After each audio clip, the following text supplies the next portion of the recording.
Here's how to fix DaVinci Resolve not responding or crashing. First, open DaVinci Resolve if you're able to launch it. From the top menu, click Playback, then choose Delete Render Cache and select All. Confirm the action by clicking Delete. Next, click DaVinci Resolve in the top left corner and select Check for Updates.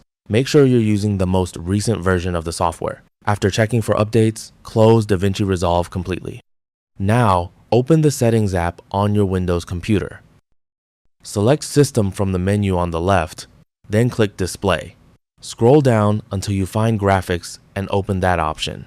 Look through the list of installed applications and find DaVinci Resolve. Select the application and choose High Performance from this drop-down menu. If DaVinci Resolve doesn't appear in the application list, you can add it yourself. Click Add in Desktop App, locate the DaVinci Resolve executable file on your computer, and add it to the list.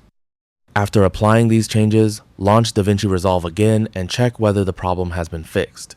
If the application continues to crash or remains unresponsive, open the Start menu and search for Settings.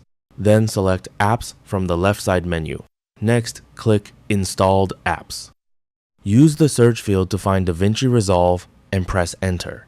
Locate the application in the results, click the three-dot menu next to it, and select Uninstall. Confirm the removal by clicking Uninstall again. Once the program has been completely removed, open your web browser and search for DaVinci Resolve Download. Visit the official DaVinci Resolve website and download the latest version of the software. After the download is complete, install DaVinci Resolve on your computer and then launch it again. A fresh installation should resolve problems caused by corrupted files or an outdated installation. And that's it. That's all for this video. Thanks.